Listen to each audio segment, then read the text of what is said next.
दोस्तों, design to code series की episode 1 है। इस सीरीज़ का ब्रीफ सा ओवरव्यू ये है कि आप एक डिज़ाइन को कैसे अप्रोच करते हो HTML CSS में, और इस तरह के डिफरेंट कॉन्सेप्ट जैसे कि मीडिया क्यूरीज और ब्राउज़र सपोर्ट CSS की ख़ास तौर पे, और कहाँ पे आपने फ्लेक्स बॉक्स यूज़ करना है, कहाँ पे ग्रिड्स यूज़ करनी है, पोजीशन एब्सोल्यूट कहाँ पे यूज़ करना है। इस तरह की तमाम चीज़ें डिस्कस होंगी। काइंड ऑफ प्रैक्टिकल एग्जांपल्स हैं, जैसे मैं एक डिज़ाइन कहीं ड्रिबल या भी हाथ से उठा रहा हूँ और उसको जस्ट कन्वर्ट कर रहा हूँ HTML CSS में। मोस्टली केसेस में आपको कंपनीज़ में या जॉब पे भी सेम केसेस होते हैं। आपको एक डिज़ाइन दिया जाता है और आप उसको कन्वर्ट कर देते हो। ये मेरा फोल्डर स्ट्रक्चर है जिसमें एक एसेट्स फोल्डर है।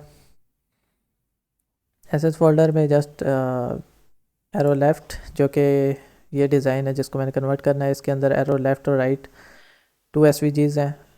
एक अजोर्स जो बैकग्राउंड है, और एक टॉगल आइकन है जो कि नैव बार में टॉप राइट पे यूज़ हो रहा है। और एक फ़ॉन्ट्स का फ़ोल्डर है, इसमें मैंने डाउनलोड किया हुआ है ऑलरेडी फ़ॉन्ट्स। अगर आप चेक करें डिज़ाइन के नीचे तो आपको मेंशन है कि फ़ॉन्ट का कौन सा नाम है, तो ये ऑलरेडी मेरे पास डाउनलोडेड है। और ये डाउनलोडेड फाइल्स आपको अवेलेबल हो जाएंगी डिस्क्रिप्शन में।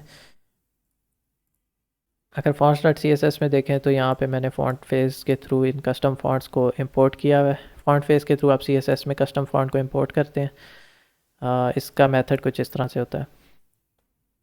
और styles.css में मैंने फ़ॉन्ट्स इंपोर्ट किए हुए हैं। जस्ट बेस स्टाइल्स हैं, इसमें पहले तो फ़ॉन्ट्स इंपोर्ट हो रहे हैं फ़ॉन्ट्स फाइल से। अगर आपने फ़ाइल अलग नहीं बनानी तो आप जस्ट इसको उठा के डायरेक्ट इसके अंदर पेस्ट कर दो।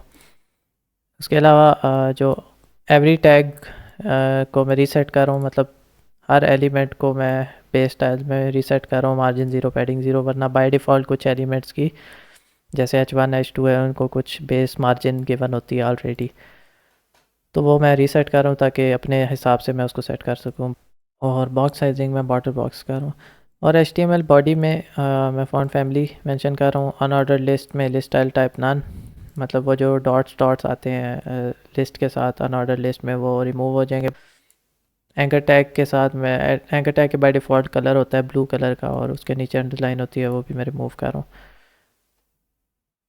That's it. और अगर मैं इसको चलाता हूँ राइट क्लिक करके open with live server HTML को, तो ये करंटली एम्प्टी है। ठीक है, ये प्रोजेक्ट रनिंग में है। और let's start building first with navbar, क्योंकि अगर आप डिज़ाइन देखो तो डिज़ाइन में आपके पास पहली चीज़ नैव बार है।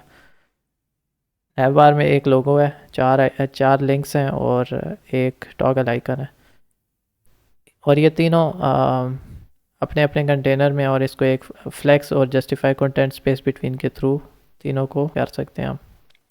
तो नैव बार में मैं स्टार्ट करता हूँ।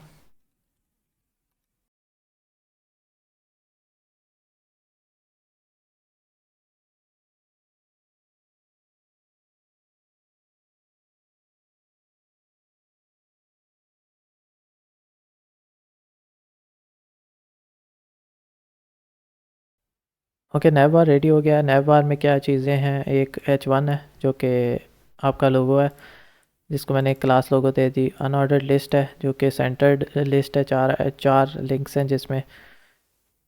अनऑर्डर्ड लिस्ट की जगह आप डिव भी यूज़ कर सकते हो। डिव के अंदर आप 4 एंकर टैग्स डिफ़ाइन कर दो तो वो भी ठीक है। अनऑर्डर्ड लिस्ट थोड़ा सा क्लियरली एक्सप्लेन करता है, तो इस वजह से मैंने अनऑर्डर्ड लिस्ट यूज़ की है। और लास्ट में आपकी इमेज है जो कि टॉगल आइकन की है, जिसको मैंने टॉगल आइकन दी है। तमाम को मैंने क्लासेस दे दी हैं ताकि इनको CSS में मैं इजीली अपडेट कर दूँ। स्टाइल्स में पहली चीज़ जो मेन कंटेनर है हमारे पास, अब मैं मेन कंटेनर यूज़ कर रहा हूँ। अब मैं अप्रोच ये यूज़ करता हूँ कि अगर आप हर पेज को जो पेरेंट कंटेनर होगा उसको आप मेन टैग में यूज़ कर लो। लाइक अगर आपका एक और डिफरेंट पेज है उसमें भी आप उसका स्टार्ट जो है वो मेन टैग के थ्रू ही यूज़ करो। मेन एज आपका पेरेंट कंटेनर होगा पेज का। अच्छा, मेन कंटेनर में मैंने क्या किया, मैक्स विड्थ 1600 पिक्सल्स। अगर आपकी LED 1900 पिक्सल्स है या बड़ी है उससे, तो उसमें आपको एक फ़ायदा होगा कि आपका कंटेंट इनसाइड काफ़ी हो जाएगा। लाइक अगर मैं अपनी स्क्रीन पे दिखाता हूँ तो लेट मी सेव इट। तो अब मेरा कंटेंट लेफ़्ट से थोड़ा सा राइट की तरफ शिफ्ट हो गया और स्क्रीन रीडेबिलिटी में आसानी होती है आपको। अगर आपकी 1900 विड्थ से भी ज़्यादा बड़ी है तो वो फिर भी आपका कंटेंट इन सेंटर हो जाएगा, जिससे आपको रीडेबिलिटी का इशू नहीं है। और मोबाइल और छोटी स्क्रीन्स पे वो ऑटोमेटिक उनके हिसाब से एडजस्ट हो जाएगा।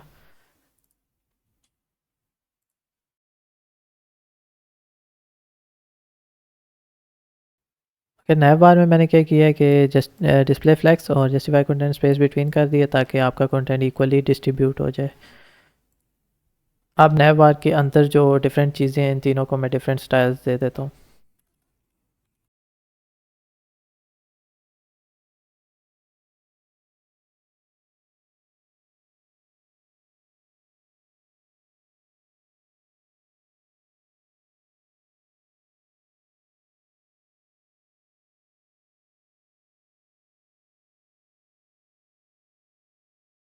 मैंने नैव बार की जो तमाम आइटम्स हैं उनको एक ट्रांजिशन ऐड कर दी है, जिससे होवर पे वो ओपेसिटी की एक ट्रांजिशन है। पर जो इधर इम्पोर्टेंट चीज़ है वो ये है कि जो बीच के लिंक्स हैं उनको भी मैंने फ्लेक्स कर दिया ताकि वो स्ट्रेट आमने सामने हो जाएं, और उनके दरमियान गैप ऐड कर दिया। आपको मार्जिन देने की कोई ज़रूरत नहीं है। फ्लेक्स अगर आप यूज़ कर रहे हो तो जस्ट गैप के थ्रू आप हॉरिजॉन्टल और वर्टिकल पैडिंग हैंडल हो जाती है। और टॉगल पे भी मैंने ओपेसिटी ओवर पे ऐड कर दी है, जस्ट ये काम यहाँ पे हो रहा है। अब इसमें एक इशू है कि अगर आप मोबाइल व्यू पे जाते हो तो आपका तमाम सब कुछ एक साथ जुड़ रहा है। इसका एक हल ये है कि मैं मीडिया क्यूरी के थ्रू लिंक्स को हाइड कर दूँ। अब मोबाइल पे आप क्या चाहते हो कि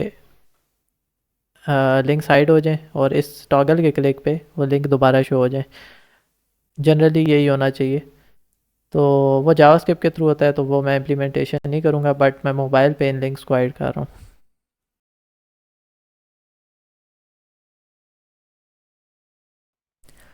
ओके, मैंने इधर क्या किया कि जो लिंक्स हैं उनको मैंने डिस्प्ले नन कर दिया 768 पिक्सल से जैसे ही वो नीचे जाएंगी। मतलब कि टैबलेट व्यू से जैसे ही वो नीचे होगा तो 768 हिट होते ही आपके वो लिंक्स गायब हो जाएंगे। अब जावास्क्रिप्ट के थ्रू अगर आप इस टॉगल पे इम्प्लीमेंटेशन लगाना चाहें और इसको डिस्प्ले विजिबल दोबारा कर दें तो वो विजिबल हो जाएंगी। लेकिन विजिबल करने के लिए फिर आपको उनको कहीं और पोजीशन करना पड़ेगा, वरना आपके यहीं पे वो विजिबल होंगी और वो काफ़ी मिक्स हो जाएगा। ओके, नेक्स्ट चीज़ है हीरो सेक्शन। हीरो सेक्शन अगर मैं डिज़ाइन में दिखाऊं, इसमें क्या हो रहा है कि आपके पास ये कंटेनर है एक, जिसको बॉर्डर रेडियस गिवन है। उसके अंदर एक अपर सेक्शन है और एक बॉटम सेक्शन है। आपका बॉटम सेक्शन में ये 2 एरोज़ और ये स्क्रॉल डाउन वाला एरो है, और अपर सेक्शन में जस्ट H1 P टैग और बटन है एक। तो इसमें मैं अप्रोच जो यूज़ करूँगा वो ये है कि इन अपर सेक्शन और लोअर सेक्शन को मैं डिस्प्ले फ्लेक्स कर दूँगा और फ्लेक्स डायरेक्शन कॉलम कर दूँगा ताकि वो ऊपर नीचे हो, और उनके दरमियान में गैप मैनेज कर सकता हूँ अपनी एरिया से। लेकिन आई थिंक गैप की भी ज़रूरत नहीं है, क्योंकि ऊपर वाला सेक्शन अपनी पैडिंग के थ्रू ही वो गैप क्रिएट कर लेगा। तो इसको मैं बनाता हूँ।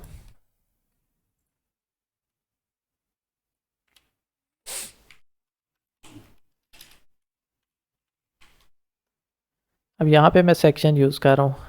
अगर आप कोई भी सेक्शन बना रहे हो एक पेज का तो आप बेटर है कि आप सेक्शन टैग यूज़ कर लो, और इसी तरह के डिफरेंट आर्टिकल और इस तरह के भी टैग्स अवेलेबल हैं। बट आई थिंक सेक्शन आप एक प्रॉपर बता सकते हो कि आप एक सेक्शन क्रिएट कर रहे हो, तो सेक्शन टैग एक्सप्लेन कर देता है ये सब कुछ।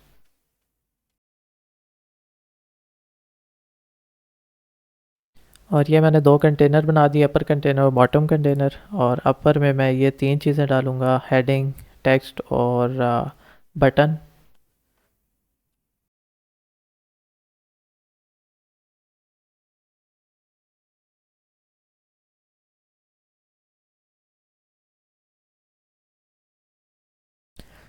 अपर सेक्शन में मैंने तीनों चीज़ें ऐड कर दी हैं, और बॉटम कंटेनर में दो एरोज आ जाएंगे हमारे और एक स्क्रॉल डाउन का एरो आ जाएगा।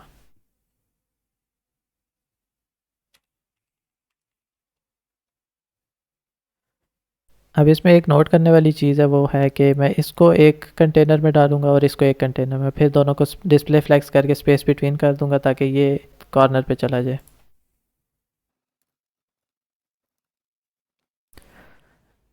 तो एक मैंने एरोज़ का सेक्शन बना दिया और एक स्क्रॉल डाउन का। ये एरो का कंटेनर एरोज़ के नाम से है और स्क्रॉल डाउन ये स्क्रॉल डाउन के नाम से।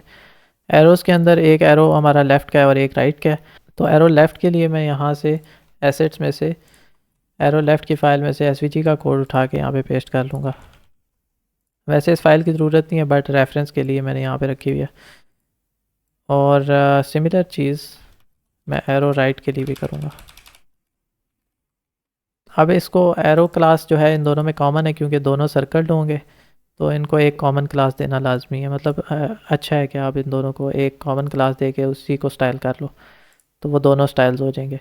और लेफ़्ट और राइट इस वजह से है कि आप लेफ़्ट वाली को देखो तो उसका बैकग्राउंड क्लियर है और राइट वाले का बैकग्राउंड वाइट है, तो आपको डिफ्रेंशिएट करने के लिए लेफ़्ट और राइट देनी पड़ेगी। तो इधर बस यही कुछ है और यहाँ पे मैं चेंज कर देता हूँ राइट के साथ। स्क्रॉल डाउन जो नेक्स्ट सेक्शन है वो राइट साइड पे, उसमें ऊपर नीचे एक टेक्स्ट और एरो है वो मैं ऐड कर देता हूँ। ओके, एरो डाउन के अंदर भी मैं एरो राइट यूज़ कर रहा हूँ। अब मैं ये क्यों यूज़ कर रहा हूँ, क्योंकि एरो राइट को ही मैं रोटेट करके बॉटम की साइड पे कर सकता हूँ, तो सिंपली इसको ही यूज़ किया जा सकता है एरो डाउन के तौर पे। तो वो HTML बन गई है और इसी को आप स्टाइल करते हैं।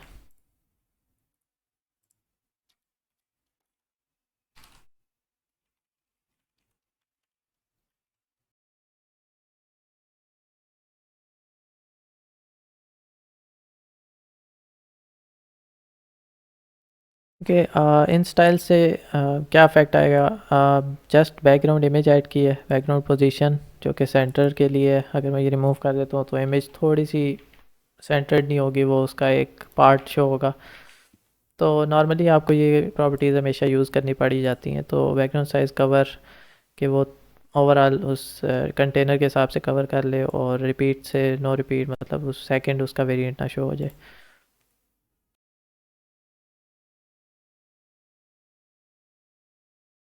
अच्छा, हीरो के अंदर मैंने एक कंटेंट की क्लास बनाई थी जिसमें मैंने इन दोनों अपर और बॉटम कंटेनर को रखा था। क्यों? क्योंकि कंटेनर कंटेंट को मैं डिस्प्ले फ्लेक्स कर सकूं और फ्लेक्स डायरेक्शन कॉलम कर सकूं। अदरवाइज़ आप हीरो के अंदर फ्लेक्स यूज़ कर सकते हो, हीरो को एज अ पेरेंट यूज़ कर सकते हो और कंटेंट डिव की आपको ज़रूरत नहीं है। बट इट्स बेटर है कि आप हीरो को और कंटेंट को सेपरेट रखो। Hero already background image handle कर रहा है, तो फर्दर आप एक और पेरेंट बना सकते हो और उसमें आप, जैसे मैंने यहाँ पे कंटेंट बनाया और उसमें वहाँ फ्लेक्स के थ्रू यूज़ कर रहा हूँ। वैसे आई गेस इसमें यहाँ पे फ्लेक्स की ज़रूरत नहीं है, बट मैं आगे आगे जाके शायद रिमूव भी कर दूँ। नेक्स्ट चीज़ है अपर कंटेनर और लोअर कंटेनर।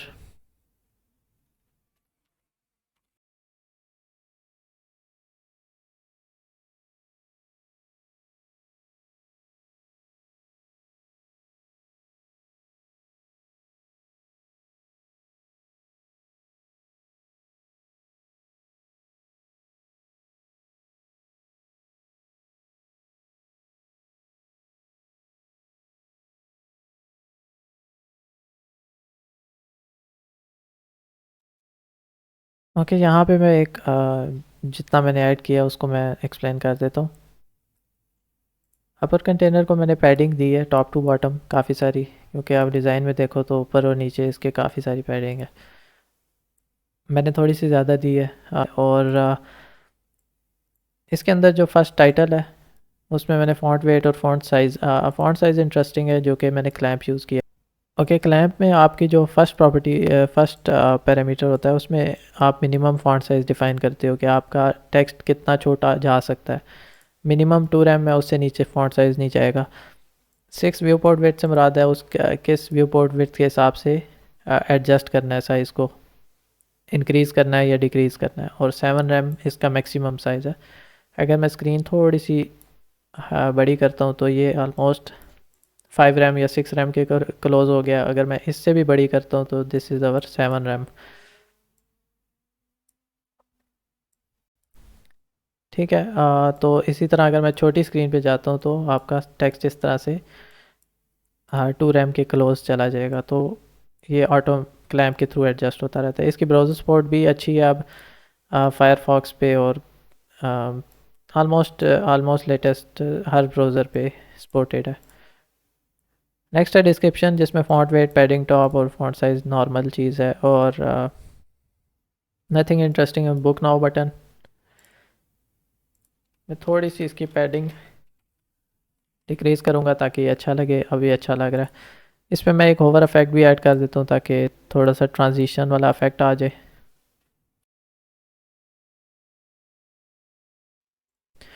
ओके, तो अब अगर मैं होवर करता हूँ तो वो थोड़ा सा अब अच्छा लग रहा है। नेक्स्ट सेक्शन है लोअर कंटेनर या बॉटम कंटेनर, जिसमें 2 एरोज़ हैं और स्क्रॉल डाउन का एक एरो है। तो इसको मैं फ्लेक्स करके, और नॉर्मल सी चीज़ है, इसको भी मैं जल्दी जल्दी कर लेता हूँ।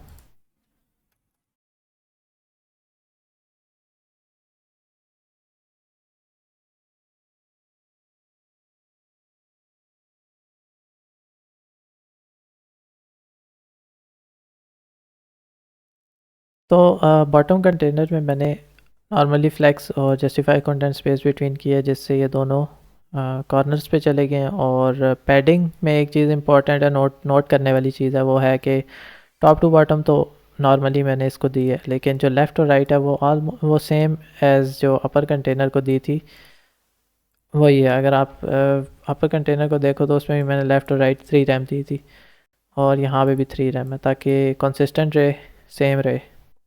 और उसके बाद मैंने एरोज़ को एक बी फ्लेक्स कर दिया और उनके दरमियान थोड़ा सा गैप ऐड कर दिया।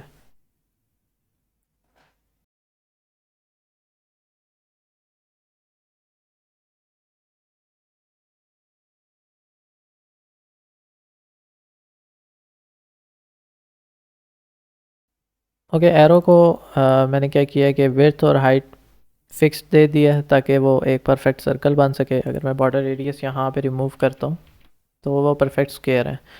तो इसलिए विड्थ और हाइट फिक्स देना लाजमी है। और बॉर्डर वाइट बॉर्डर है, डिस्प्ले ग्रिड और प्लेस आइटम सेंटर।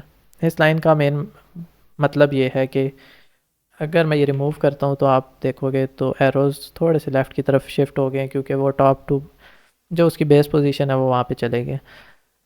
तो उसको कंटेनर के सेंटर में लाने के लिए डिस्प्ले ग्रिड प्लेस आइटम, इसकी जगह पे आप ये भी यूज़ कर सकते हो, display flex align item center justify content center. उसका भी सेम मतलब है जो कि इन दो लाइनों का मतलब है। तो ये जस्ट अ हैक, हैक नहीं, मतलब ये भी प्रॉपर सोल्यूशन है, बट ये उससे वो 3 लाइनें और ये आपकी 2 लाइनों में हो जाता है। काम दोनों एक ही कर रहे हैं।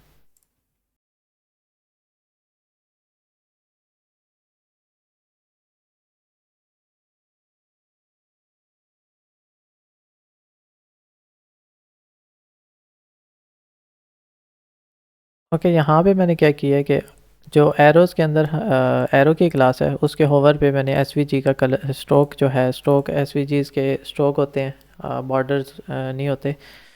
तो स्ट्रोक को मैंने ब्लैक कर दिया है। अगर मैं होवर करता हूँ तो एक का तो ऑलरेडी ब्लैक है, तो वो उस पर इफेक्ट नहीं आपको नज़र आ रहा, तो इस पे आप देख सकते हो कि ये ब्लैक हो रहा है। एरो के होवर पे जस्ट एसवीजी का मैंने कलर स्ट्रोक चेंज किया है। अगर एरो का होवर नॉर्मल जो एरो का होवर है जो कि कंटेनर है, उस पर मैं बैकग्राउंड कलर चेंज कर रहा हूँ वाइट। और जो एरो राइट है, आ, इसको राइट क्लास इस वजह से मैंने दी थी ताकि राइट को मैं स्पेसिफिक करके चेंज कर सकूँ। तो राइट को मैंने बैकग्राउंड कलर वाइट दे दी, और राइट के एसवीजी को स्ट्रोक ब्लैक दे दिया। तो ये आपके एरोज रेडी हो गए।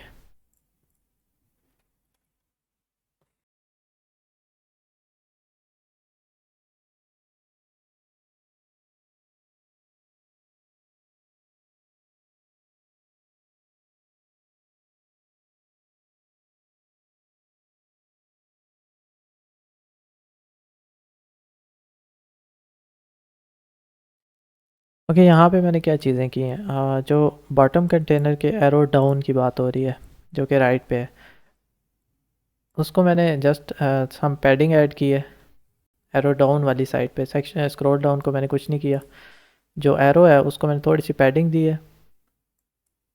और उसके अंदर एक इंटरेस्टिंग प्रॉपर्टी है, बाकी सारी कॉमन सी प्रॉपर्टीज़ हैं। बैकड्रॉप फ़िल्टर जो कि बैकग्राउंड को ब्लर कर रहा है, आप ग्लासी सा इफेक्ट देता है। अगर आप बैकग्राउंड थोड़ा सा डिफरेंट कोई रखोगे तो आपको आइडिया होगा कि बैकग्राउंड आपको ग्लास टाइप नज़र आएगा, जैसे आपको यहाँ पे इस डिज़ाइन में नज़र आ रहा है। तो सेम चीज़, अगर आप बैकग्राउंड चेंज करोगे तो आपको आइडिया होगा। और बाकी चीज़ें एसवीजी के साथ हैं कि होवर पे स्ट्रोक ब्लैक कर दे, और ट्रांसफॉर्म रोटेट 90 डिग्री जो कि एरो राइट की तरफ था, क्योंकि अगर मैं ये रिमूव कर देता हूँ तो एरो राइट आपका वापस हो जाएगा। तो डाउन करने के लिए रोटेट, और बाकी एरो डाउन के होवर पे बैकग्राउंड वाइट, कर्सर पॉइंटर, इस तरह की चीज़ें नॉर्मल जैसे मैंने एरो राइट और एरो लेफ़्ट के लिए की थी। डिज़ाइन ऑलमोस्ट रेडी हो गया। इसमें एक और चीज़ मैं ऐड करूँगा, क्योंकि अगर आप गौर से देखो तो थोड़ा सा टेक्स्ट रीड करने में मुश्किल हो रही है, क्योंकि वो बैकग्राउंड भी वाइट है और ऊपर भी टेक्स्ट वाइट है। अगर आप इस डिज़ाइन में नोट करो तो बैकग्राउंड पे थोड़ा सा ब्लरी सा ओवरले है। वो ओवरले डालने के लिए आपको मैं एक अच्छी टेक्निक बताता हूँ जो कि आप यहीं पे बैकग्राउंड इमेज के साथ डाल सकते हैं।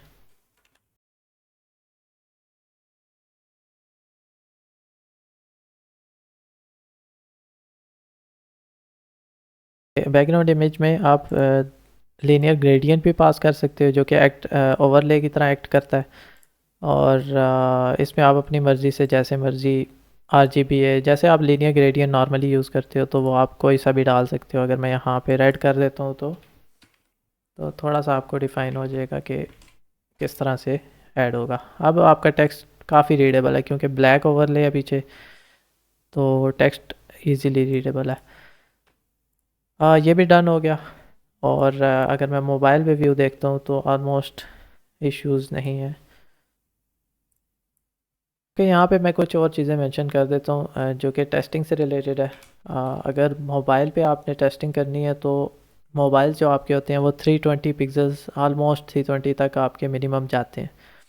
320 से पिक्सल से नीचे मोबाइल आपके ऑलमोस्ट नहीं होते। तो मिनिमम आपकी टेस्टिंग 320 टू 340 350 के अराउंड होनी चाहिए। तो अगर मैं इस पे व्यू देखता हूँ तो थोड़ा सा इशू आ रहा है। अगर इसको मैं फ़िक्स करना चाहूँ तो मैं क्या करूँगा, मैं मीडिया क्यूरी में जो अपर कंटेनर और हमारा जो लोअर कंटेनर है उसके लेफ़्ट और राइट पे काफ़ी ज़्यादा पैडिंग है। अगर मैं वो ख़त्म कर देता हूँ,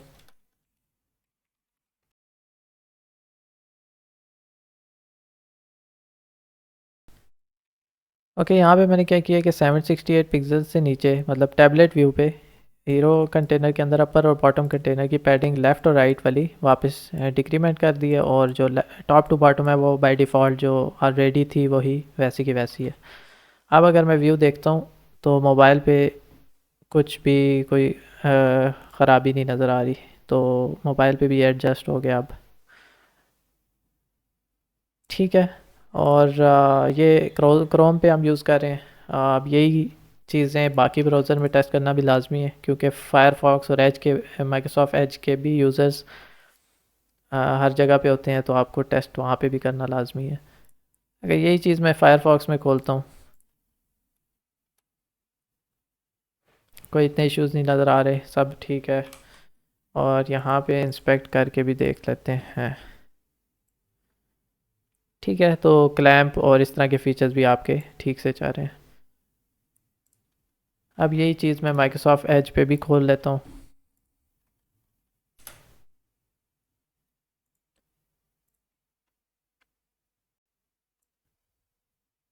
ठीक है, कोई इश्यूज़ नहीं है।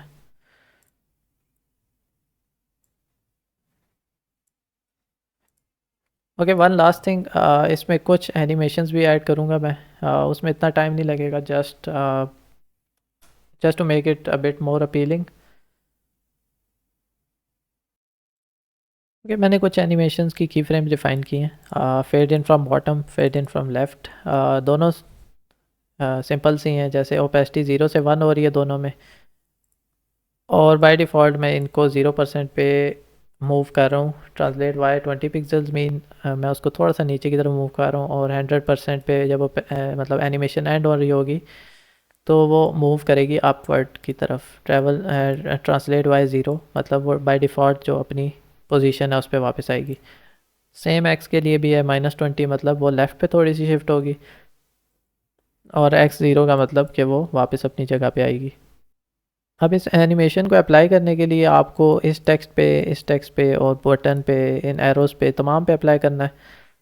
इसका एक शॉर्टकट जो है वो ये है कि आप तमाम को एक ही जगह पे यहाँ पे डिफ़ाइन कर दो। ठीक है, तमाम के सिलेक्टर्स सिलेक्ट करो और एनिमेशन उनमें आप इस तरह से ऐड कर दो। एनिमेशन की प्रॉपर्टी नॉर्मली फर्स्ट पे की फ्रेम लेती है, ड्यूरेशन लेती है और उसका ईज फंक्शन लेती है। इससे भी ऐड हो जाएगी। अगर आप इंडिविजुअल सब में ऐड करना चाह रहे हो तो वो बेशक आप एनिमेशन कॉपी करके, मतलब एनिमेशन आप अपनी प्रॉपर्टी एरो डाउन के अंदर हर क्लास में जिसमें आपको देनी है उसे अपने हिसाब से दे दो। अदरवाइज़ आप एक ही साथ उन्हें यहाँ पे भी डिफ़ाइन कर सकते हो। अब अगर मैं रिफ़्रेश करता हूँ तो आपको एनिमेशन नज़र आएगी, लुकिंग गुड। ओके, और या that's the end of episode 1। और मिलते हैं आपसे एपिसोड 2 पे।